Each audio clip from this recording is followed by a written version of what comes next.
Now we're going to transition to talk a little bit about English language development instruction. And when we surveyed our special ed teachers here in our county, they were candidly and they said, I don't know much about the ELD standards and I don't know how to combine them or use them or utilize them during instruction and also to build a linguistically appropriate IEP. So we thought it was important for us to bring these into our trainings. And so we begin by remembering or reminding ourselves that English learners, we used to say that they went through twice the load, right? Not only because they're learning English, but also they are learning the content. So we know that learning a new language is difficult, but if you add the content as well simultaneously, we know that it is a challenge. But now with the pandemic, there's a third load that they have to now navigate the technology as fluently as possible. And we did discover during the pandemic that there is a digital divide, that there is a persistent divide between English learners and non-English learners. So these are what we call thrice the load.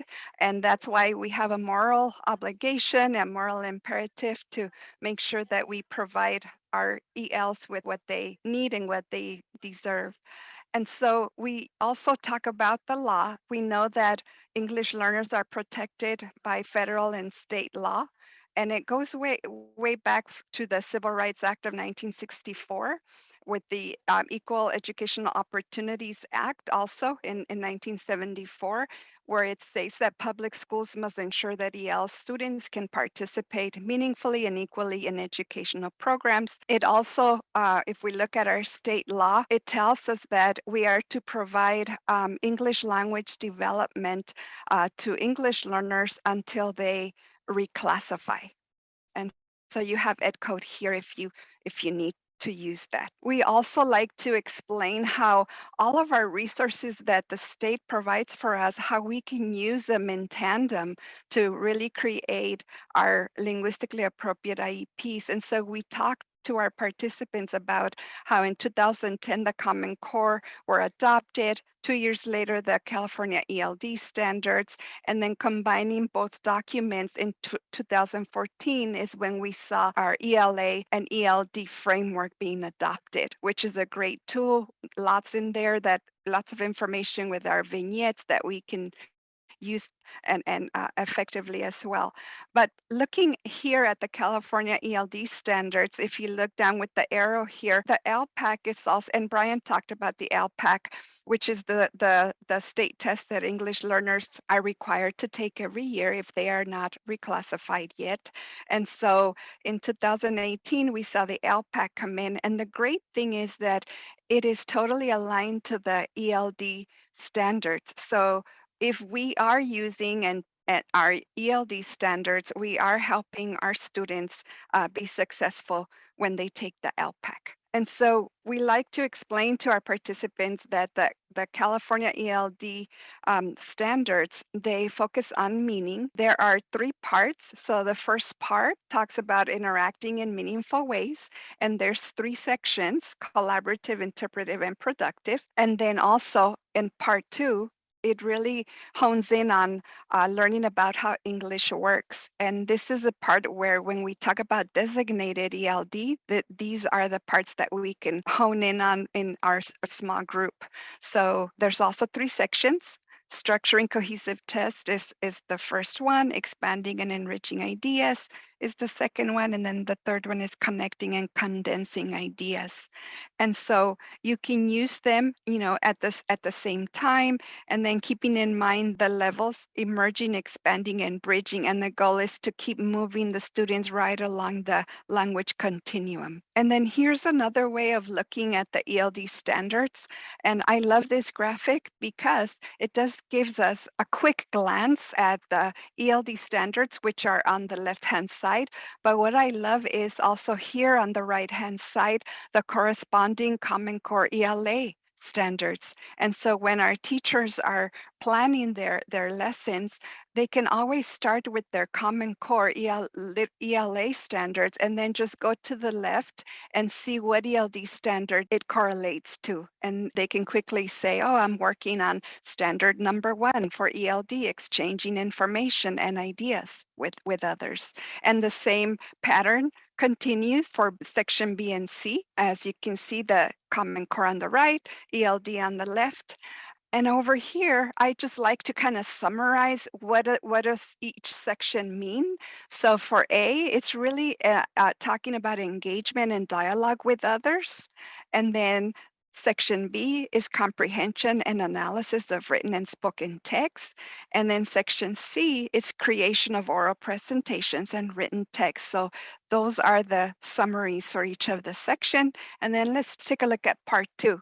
Same layout. You have your ELD standards on the left-hand side, and then on the right-hand side, you have your ELA literacy standards, which is very useful. You don't have to carry both standards like we used to back in the days and try to correlate the standards. Now you have it all in one. And again, Section A understands, and it's about understanding text, organization, and cohesion.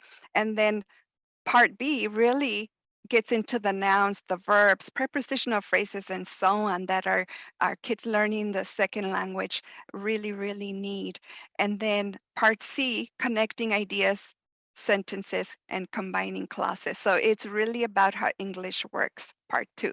And you may notice at the bottom here, we have part 3. There is a part 3 for the ELD standards. And you can find this on page 178. If you Google ELD standard CDE, it'll take you quickly to the web page, and you can see on page 178, part 3 begins. What do we use part 3 for? Well, part 3 is all about the foundational literacy skills. You can find the concepts of print, phonological awareness, the phonics, the fluency, word recognition. And so you might ask, part 3, what can we use it for? Well, you can use it as a catch-up plan for newcomer students. You can also use part 3 to address gaps if students have an interrupted education. Of course, it's not meant to keep the students here for a long time. It's once you do the screening, you find out what they need, and you can use some of these standards to catch them up. But you can also use them for duly identified. So ELs with disabilities, you can also use these standards for developing the IEP goals. So that's part 3. And just a little bit about the definition of the 2 kinds of ELDs that we are required to provide for our students. The first one is designated ELD, and the state defines designated ELD as providing almost like a sacred time during the school day to focus the instruction on the state adopted ELD standards and to assist English learners to develop critical English language skills, which are necessary for them to access the content. So that's very important, the designated ELD. And then integrated ELD is defined as the instruction in which the state adopted ELD standards are used in tandem with the state adopted academic content standards. So any teacher in any content area, even at secondary, if they are teaching science, math, and if they have ELs in their classroom, they are supposed to use their content standards in tandem with the ELD standards. So that's designated and integrated ELD. And then here, just to summarize, we want to just emphasize that ELD is not remediation or an intervention. It is core. It's considered core. It's not an extra dose of content instruction or maybe a few sentence frames or vocabulary. And if SADAI is used or Kagan structures, they are to be used in tandem with ELD standards. And so what is ELD? What it is an opportunity for students to really develop that language in English, while they currently build their content knowledge. Also, depending upon the ELD standards and EL proficiency levels, that's what ELD is. And it is required of every classroom with even a single English learner. That's our moral imperative.